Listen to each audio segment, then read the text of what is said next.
டேய் ரகு. சின்னடியும் பிரச்சனை. ஆமா, என்கிட்ட எல்லாம் கோவப்படு. எந்த இடத்துல கோவப்பட்டு பேசணுமோ அங்கெல்லாம் பேசிடாத நீ, சரியா? போயிட்டு உங்க அம்மா கிட்ட முதல்ல கோவப்படு. என்கிட்ட கோவப்படுவான் ஆளை பாரு. கீழே இருக்கிறவங்க எல்லாம் கூப்பிடுறாங்க, பேசிட்டே இல்லையா? உனக்கு காவல் காக்குறதா என்னுடைய வேலை. கால்லாம் வலிக்குது. கால் வலிக்குதுன்னா உக்காரு. அதை விட்டுட்டு சும்மா நெய்யிட்டு இருக்காத. புரிஞ்சுச்சா உனக்கு? பேசிக்கிட்டு இருக்கேன் வரேன். பேசுற மாதிரி கேட்கலையே. சிக்கமா இல்லையாடி உனக்கு? ஒட்ட கேட்டுக்கிட்டு இருக்க. அது அப்படி இல்ல ரகு. என்ன பண்றீங்கன்னு. நைட்டு சாப்பிடுறதுக்கு சப்பாத்திக்கு மாவு பேசுறேன். வரியா? 2 பேரும் சேர்ந்து பேசுவோம். சரி ரகு, ஓகே, நீ பேசு. செருப்பாலே அடிப்பேன் ஒட்டு கேட்டுக்கிட்டு இருந்தா. மரியாதையே கீழே இறங்கி போயிடு. டேய், நீ இல்லாம கீழே போனா என் மாமியார் என் சங்க மிதிப்பாடா. நீ வா. இவ்வளவு நேரம் பெரிய இவளாட்டம் பேசினா இப்ப என்னோட மாமியாருக்கு பயப்படுற? பயம்லாம் இல்ல, அப்போ லைட்டா செருப்பாலே அடிப்பேன். அவன் இதே பேரு. சரி சரி, பேசிட்டு வா, வெயிட் பண்றேன். ரோஷன் அனுப்பிவிடு. அவன் இருக்கட்டும்.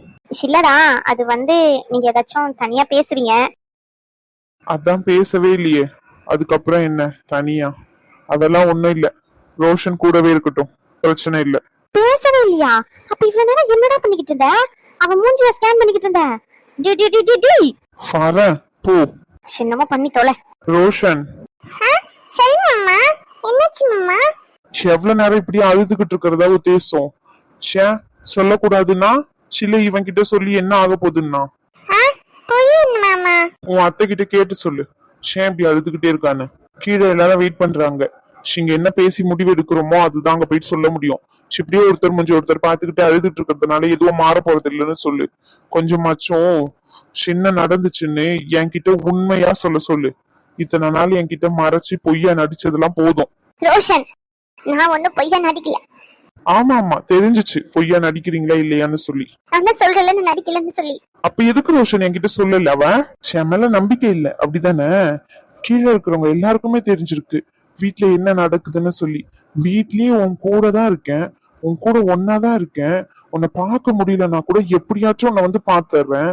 ஒரு நாளாச்சும் உன்னை பார்க்காம இருக்கானா இல்லையா சொல்லு. ஆனா என்கிட்ட சொல்லணும்னு எனக்கு தோணல. என் மேல நம்பிக்கை இல்லாம தானே சிவன் கிட்ட சொல்லி என்ன நடக்க போகுதுன்னு நினைச்சிட்டியா? உன்கிட்டதான் கேக்குறேன் ரோஷன், சொல்லு.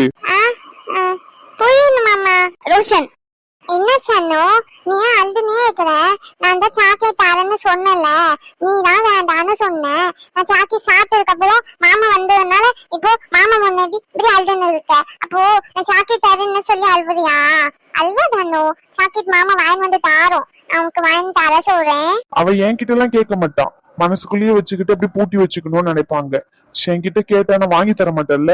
அவங்கள நான் டார்ச்சர் தானே பண்ணிக்கிட்டு இருக்கேன் இத்தனை நாளா. அந்த பாத்துக்கலன்னு இன்னைக்கு தானே புரியுது எனக்கு. கீழே இருக்கிறவங்க அத்தனை கேள்வி கேட்கும் போது செருப்பால் அடிச்ச மாதிரி இருக்கு. அவங்க கிட்ட எல்லாம் கோவப்பட்டு என்ன நடக்க போகுது? என்ன புரிஞ்சுக்க வேண்டியவளே புரிஞ்சுக்காம என்ன ஒதுக்கி வைக்கிறா. இதுக்கு மேல என்னத்த சொல்றது?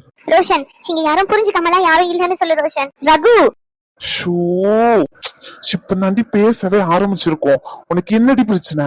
ரேஷ்மா ரோஷனை கீழே கூட்டிட்டு வர சொல்றா. அவளுக்கு என்ன பிரச்சனையா? வந்தன்னு வச்சுக்கோங்களேன், 2 பேரையும் டென்ஷன் பண்ணிக்கிட்டு இருக்கீங்க. ரோஷன் என் கூடயே இருக்கட்டும். எதுக்கு 2 பேரும் 10,000 மைல் தூரத்துல இருக்க மாதிரி? சிவன் என்ன உங்களுக்கு போனா டெலிபோனா எல்லாம் கேக்குறேன். இவர் பேசுறதெல்லாம் டைரக்டா அந்த அம்மா கிட்ட பேச மாட்டாங்க, அந்த அம்மா டைரக்டா உங்ககிட்ட பேச மாட்டாங்க. குழந்தை மண்டைய அந்த உருட்டுற, அவளை அனுப்பிடுறா. அடி பாவி, இவ்வளவு நேரம் எல்லாத்தையும் ஒட்டுக்கிட்டு இருந்த நீ. ஆமா, ஒட்டு கேக்குறாங்க. நான் என்னமோ அமெரிக்கால இருக்க மாதிரி பேசுறேன். பக்கத்துல இருந்து நின்னுட்டு இருக்கேன், பேசுறது கேட்கவா கேட்காது? அதானே உன் புத்தியெல்லாம் எப்படி திருத்த முடியும்? அனுப்பி விடுறேன், தயவு செஞ்சு கீழே கூட்டிட்டு போ. நான் வரும்போது மேல நின்னு காதல செவுத்து வச்சு ஒட்டிக்கிட்டு இருந்தேன்னு வச்சுக்கோ, தலையில கொட்டிடுவேன். சரி சரி, உண்மையாவே கீழே போறேன். எப்படியாச்சும் சமாதானம் பண்ணி கூட்டிட்டு வந்துரு. ரோஷன் அனுப்பி விடு, நான் கீழே போறேன். அது எனக்கு தெரியும், நீ அவனை கூட்டிட்டு போ. சரி. ரோஷன், மாமா கொஞ்ச நேரம் அத்தை கிட்ட பேசிட்டு வரேன், நீ கீழே இரு சரியா? இல்ல மாமா, நானும் கிட்ட இருக்கேன். ஏன் ரோஷன்? காலைல நீங்க இந்த கூட்டி வந்து விட்டீங்கல்ல, அப்போ நான் இங்க தியானண்ண அப்புறமா அங்க ஐட்ட ஒரு அக்கா அவங்க கிட்ட எல்லாம் நான் கண்ணு வச்சு விளையாடி நின்னேன். அதுக்கப்புறம் பாட்டி என்ன வீட்டுக்கு கூட்டு போயிட்டாங்க. இப்போ என்ன வீட்டுக்கு கூட்டி போறதுக்கு தான் கூப்பிடுறாங்க.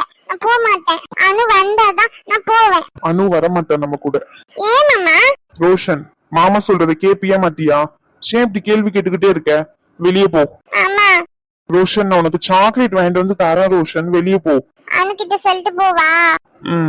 அனு சொல்லு ரோஷன். அனு அல்வாத மாமா உனக்கு சாக்லேட் வாங்கி கொடுத்து சரி பண்ணிடுவாங்க. நான் குட்டி பாப்பாரானே, அதான் சாக்லேட் மொத்தமே சாப்பிட்டுட்டேன். உனக்கு சாக்லேட் வேணும்னா நானும் அம்மாவும் போய் சாக்லேட் வாங்கின்னு வரோம். நீ மாமா கூட பத்திரமா இரு சரியா? இங்கேயே இரு, நான் சாக்லேட் வாங்கின்னு வரேன். கீழே ஒரு பாட்டி இருக்காங்க, அந்த பாட்டி கிட்ட மட்டும் பேசாத சரியா? அந்த பாட்டி ரொம்ப ரொம்ப பேடா இருக்காங்க. சரி, நீ பாத்து போ. நீ வா. ரோஷன், மாமா கோபப்படுறாங்க, நான் போறேன். சரி, பாத்து போயிட்டு வா.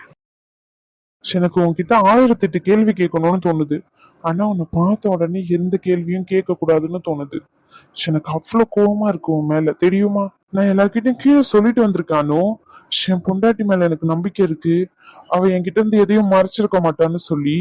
அவ இது வரைக்கும் எந்த பிரச்சனைன்னு என்கிட்ட சொல்லவே இல்லை. அவளுக்கு ஏதாச்சும் பிரச்சனைனா முதல்ல என்கிட்ட சொல்லியிருப்பான்னு சொல்லிட்டு வந்திருக்கேன். ஆனா நீ இப்படி உட்காந்து அழுதுட்டு இருக்கிறத பார்த்தா அவங்க எல்லாரும் சொல்றது உண்மைன்னு தோணுது. உண்மை என்ன? அதான் உண்மைன்னு தெரிஞ்சுட்டு அப்புறம் என்ன? நீ அவ்வளவுதான் நீ என் மேல வச்சிருக்க நம்பிக்கை. உன்கிட்டதான் கேக்குறேன், அவ்வளவுதான் நீ என் மேல வச்சிருக்கியா? சிவன் கிட்ட சொன்னா இவன் எதுவும் பண்ண மாட்டான்னு நினைச்சிட்டியா ரானு? உன்னை தாண்டியே எல்லாரும் எனக்கு முக்கியமாயிரு போறாங்க. அப்போ நான் உன்னை முக்கியமா இது வரைக்கும் நினைச்சதே இல்லைன்னு நினைக்கிறியா நீ? அப்படிலாம் இல்ல ரகு, என்னோட சிச்சுவேஷனை கொஞ்சம் புரிஞ்சுக்கோங்க ரகு. என்னடி சுச்சுவேஷன்? இல்ல என்ன சுச்சுவேஷன்? பிரியா என்கிட்ட சொல்லும் போது முத்துமாரி ஏன் இந்த அளவுக்கு இருக்காரு, ஒரு பொண்டாட்டிக்கு என்ன பிரச்சனைன்னு கூட தெரிஞ்சுக்காத அளவுக்கா இருப்பாரு. சிவர்லாம் என்ன மனுஷன்? சிவன்லாம் என்னதான் வளர்த்திருக்காங்களோன்னு அவன் மேல அவ்வளவு கோவப்பட்டேன் தெரியுமா நானு. ஆனா நீ என்னன்னா என்கிட்ட இருந்தே மறைச்சிருக்க. அப்போ நானும் அவ்வளவு கேவலமானவன் தான், அப்படிதானே? அவ கூட ஒரு பிரச்சனைனா என்கிட்ட சொல்லியிருக்கான், இவன் சரி பண்ணிருவான்னு சொல்லி.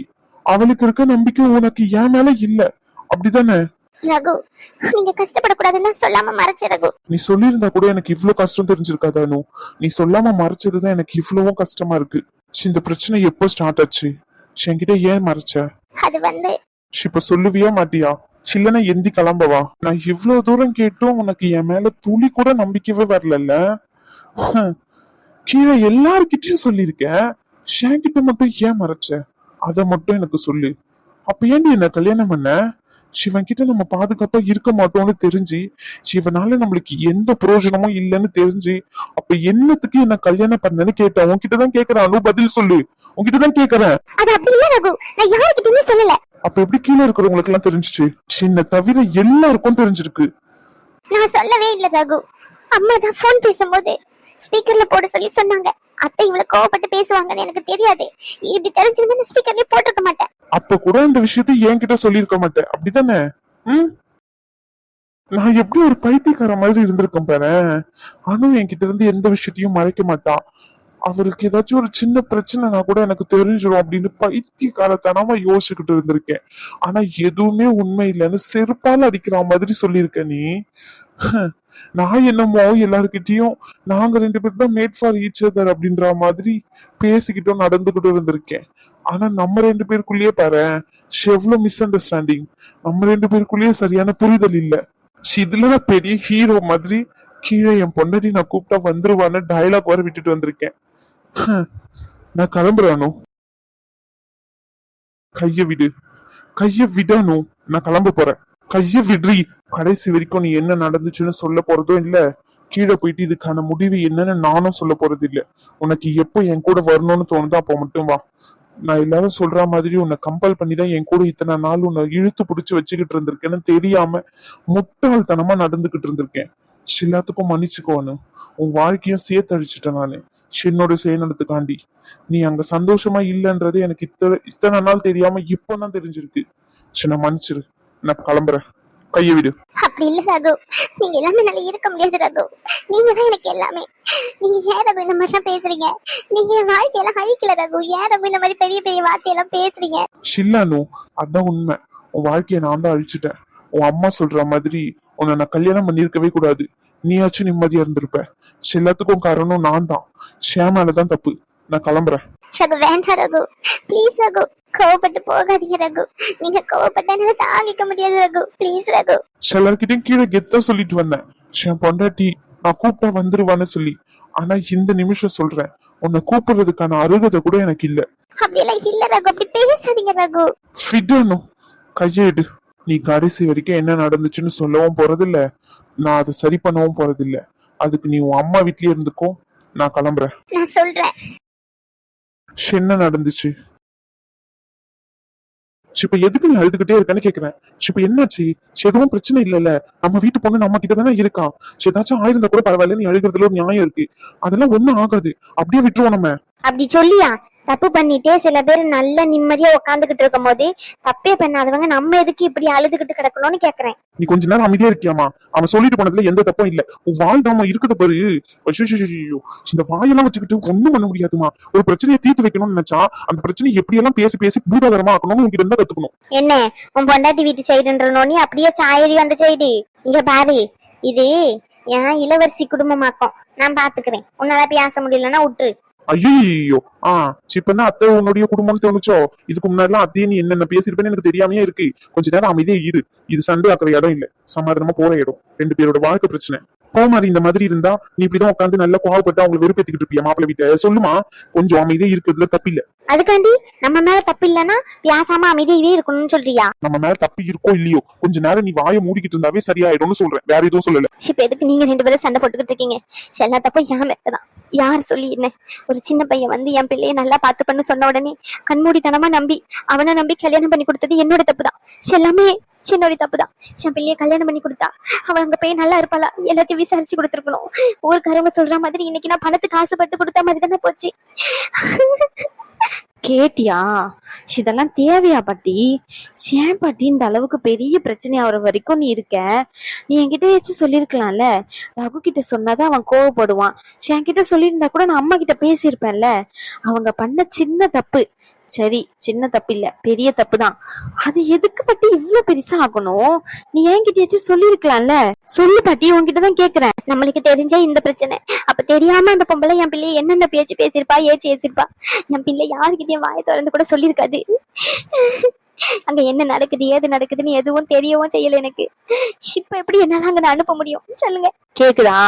உன்கிட்டதான் கேக்குறேன். இப்பமாச்சும் சொல்லு, என்னதான் நடந்துச்சு?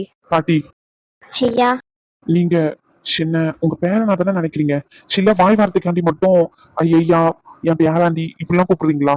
செய்யா யாரா இப்படி எல்லாம் கேக்குற? சத்தியமா சொல்றையா, ரகுவனை எந்த அளவுக்கு என் பேராண்டிய நினைக்கிறனோ அதே மாதிரிதான் உன்னையும் என் பேராண்டிய நினைக்கிறேன். சத்தியமா ஒரு நாளும் சும்மா வாய் வார்த்தைக்காண்டி கூப்பிடலையா? அப்போ நான் கேட்கறதுக்கு பதில் சொல்றீங்களா? சொல்லியா, என்ன கேள்வி? வீட்டுல என்னதான் நடந்துச்சு? இவங்க சொல்ற மாதிரி பார்த்தா ஏற்கனவே வீட்டுல ஒரு வாட்டி பிரச்சனை வந்திருக்கு. அந்த இடத்துல நீங்க இருந்திருக்கீங்க, உங்களுக்கும் தெரியும்னு அப்படி சொல்றாங்க. ப்ளீஸ் பாட்டி, சின்ன பிரச்சனைன்னு சொல்லுங்க. சின்ன பிரச்சனைன்னு தெரியாம நாங்களும் ஒரு முடிவுக்கு வர முடியாதுல்ல.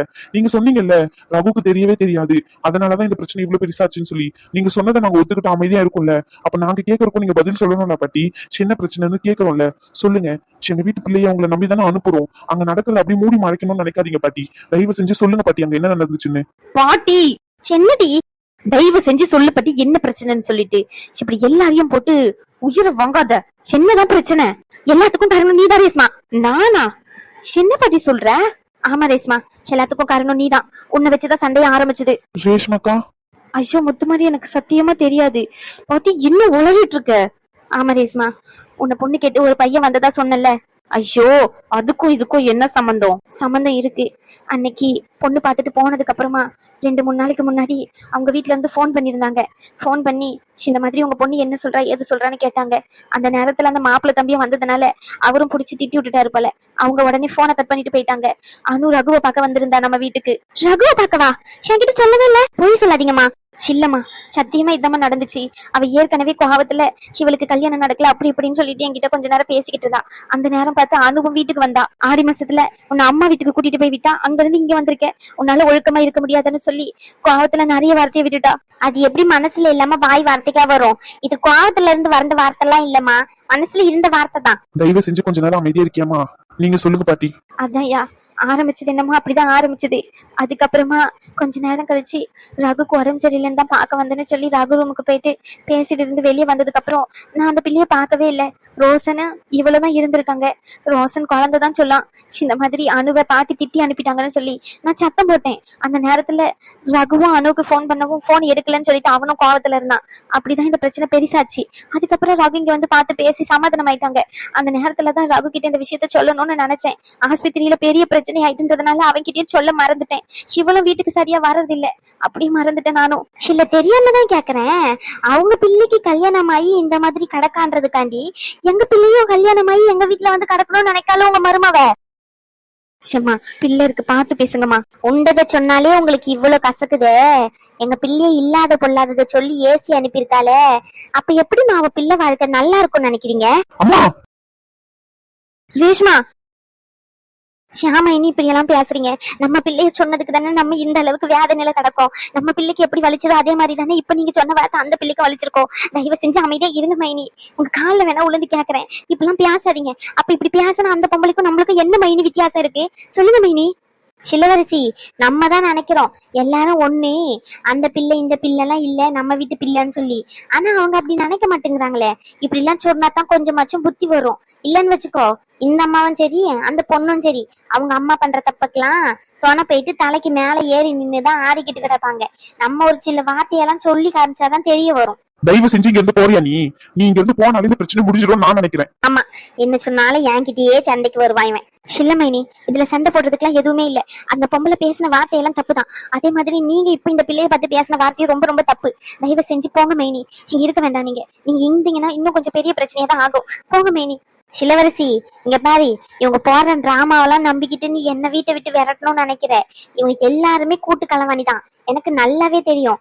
என் வீட்டை 2 ஆக்கும் போதே எனக்கு இந்த கிளவிய பத்தி தெரியும். இந்த கிளவி அவன் பேத்தின்னு வரும்போது தண்ணி கொடுத்துன விடு அப்படி இப்படின்னு சொல்லி கொடுத்து அனுப்புனா. இது நம்ம வீட்டுல இருக்கிற பொண்ணுக்கு இந்த மாதிரி பிரச்சனைன்னு சொல்லும் போது இந்த கிளவி தண்ணி கொடுத்துணுமா அப்படின்னு வாயை பொளக்குறா. இந்த கிளவிய நீ நம்பவே நம்பாத சொல்லிட்டேன். பாட்டி சில்லையா, காவப்பட்டுலாம் போல. அவங்க சொல்றது உண்மைதான். ஷியாம் பேத்தின்னு வரும்போது தனி கொடுத்துணும் போனா நல்லா இருக்கும்னு தோணுச்சு என் மனசுக்கு. சின்னக்கு ஷியாம் வீட்டை இவங்க பிரிக்கணும்னு சொல்லும் போது 2 ஒலையா அப்படின்னு நினைச்சு மனசெல்லாம் கொதின்னு கொதிக்குது. பெத்த வயிறு எரியுது. சாவும் வந்து தொலைய மாட்டேங்குது. நான் செத்திருந்தா கூட இப்படிப்பட்ட வார்த்தையை கேட்டுக்க வேண்டிய அவசியம் இருந்திருக்காதுன்னு நினைக்கிறேன். நீ எதுவும் வருத்தப்படாதியா என்ன பேசிட்டாங்கன்னு. நான் என் பேத்தி வெளியே இருக்கா, அவளுக்கு துணையா நிக்க. ரோஷன் ஒரு ரகுவ வந்தாங்கன்னா வெளியே அனுப்பி விடியா. நான் வெளியே இருக்கேன். பாட்டி அவங்க பேசுனத சில்லையா, தப்பா எடுத்துக்கல. நான் வெளியே தான் இருக்கேன். உனக்கு கொஞ்சமாச்சும் அறிவுன்னு இருக்கா இல்லையாமா? சின்னமா பேச்சு பேசிக்கிட்டு இருக்க, கிளம்பிக்கிட்டு இருக்க. அவங்க வயசு என்ன உன் வயசு என்ன? ரகு உன்னை பார்த்து வாயை மூடுன்னு சொல்லும் போது உனக்கு எவ்வளவு கோவம் வந்துச்சு. அதே மாதிரி தானே அவங்களுக்கும் இருந்திருக்கும். தயவு செஞ்சு இங்க இருந்து போமா பிளீஸ். ஆமா, வேலை வெட்டியெல்லாம் விட்டுட்டு இங்க வந்து கலக்கம் பத்தியா? எல்லாம் எனக்கு தேவைதான். உன் பொண்டாட்டி வருவா, உன் முண்டானிய புடிச்சுக்கிட்டு நீ திரி உன் பொண்டாட்டி குடும்பத்தோட. இப்ப இதுல எங்க வந்தாவ? ஷோ, உனக்கு பிரச்சனை என்ன தெரியுமா? அவனோட ரகுவோட வாழ்க்கை அப்படி ஆயிட்டுன்னு இல்ல. நான் உன்னை விட்டு போயிட்டேன், அதுதான் இப்ப பிரச்சனை. என் பொண்டாட்டி என்ன தனி கொடுத்து கூட்டிட்டு போயிட்டான், அதுதான் உன்னோட பிரச்சனை. அந்த பிரச்சனையை அப்ப பேச முடியல, இந்த பிரச்சனையோட கூட்டிட்டு வந்து பேசிக்கிட்டு இருக்க நீ அனுப்பாக்கெல்லாம் சப்போர்ட் பண்ணி பேசல. தயவு செஞ்சு வெளியே போ. இங்க பாரு இளவரசி, இவன் சொல்றதெல்லாம் கேட்காத சொல்லிட்டேன். கடைசியா அவன் பொண்டாட்டி பக்கம் போய் சாஞ்சிருவான். ஆமா, என்ன ஆனாலும் சரி அணுவா அவங்க வீட்டுக்கு அனுப்பி வச்சிடாத சொல்லிட்டேன். அப்படியும் மீறி அனுப்பி வச்ச நம்ம பிள்ளை நம்மளுக்கு இல்ல, சரியாச்சும் ஒண்ணு பண்ணி விட்டுருவாளுங்க. ஏற்கனவே பார்க்க தானே செய்யறோம் நியூஸ்ல எல்லாம். நகையை இல்லாம கொடுமைப்படுத்துறது, வரதட்சணை கொடுப்பு, அது இதுன்னு சொல்லிக்கிட்டு இதுக்கு மேல சூதானம் இருக்கிறதும் இல்லாம போறதும் உன்னுடைய விருப்பம் சொல்லிட்டேன். நீ எதுவுமே பண்ணாம இருக்கல, அதுவே பெரிய விஷயம் தான். போ. சிவங்கிட்ட மனுஷன் பேசுவானா? சின்னையா, சிவங்க வேற அந்த பிள்ளைய பார்த்து இப்படி சொல்லிட்டாங்க. அந்த பிள்ளைக்கு வருத்தமா இருக்கும்ல. இருக்கதான் செய்யும். அதுக்கு என்ன பண்ண சொல்றீங்க? பேசும்போது அமைதியா இருந்துட்டு அதுக்கப்புறமா என்னையா நொன்னையானா அமைதியா இருங்கட்ட. செய்யா சிறுங்கத்தை அவங்க பிரச்சனை எல்லாம் அப்புறம் பாத்துக்கலாம். முதல்ல இவங்க பிரச்சனையை பேசி முடிப்போம். எனக்கு என்னமோ அவன் கூப்பிட்டா பேர் வந்தான் தோணுது. எப்பவுமே இவ இப்படித்தானே பண்றா. அவன் வந்து ஒரு வார்த்தை சொன்னா பேரும், அப்படியே பின்னாடியே பேர் குட்டி போட்டு போன மாதிரி. சிப்பமா அவ அதை தான் பண்ண போறான்னு என் மனசு என்னமோ படப்படன்னு அடிச்சுக்கிட்டே இருக்கு. சிவலை நம்பி நம்ம இவ்வளவு பெரிய பிரச்சனையை உருவாக்குறதெல்லாம் வேஸ்ட்னு எனக்கு தோணுதியா. இந்த பிரச்சனைக்கு ஒரு முடிவு இல்லாம அப்படி எல்லாம் போக விட மாட்டேன், நீங்க கவலைப்படாதீங்க. என்னமோ சொல்ற, ஆனா எனக்கு என்னமோ மனசு கேட்கவே மாட்டேங்குது. நீயே யோசிச்சு பாரு, அவனுக்கு எவ்வளவு தைரியம் இருந்திருந்தனா, அவன் மேல எந்த அளவுக்கு நம்பிக்கை இருந்தா என் பொண்டாட்டி நான் கூப்பிட்டா வந்துருவான்னு சொல்லிட்டு போயிருக்கான். அப்ப கண்டிப்பா அவ கூப்பிட்டா சிவ போயிருவா. முதல்ல பேசிட்டு வரட்டும், நான் வெளியே இருக்கேன். பாவம் அந்த அக்காவை என் அம்மா தேவையில்லாத வார்த்தையை சொல்லி காயப்படுத்திட்டாங்க. நான் அவங்க கிட்ட பேசிக்கிட்டு இருக்கேன். வந்தா நான் கூப்பிடுங்க, வரேன். சரியா.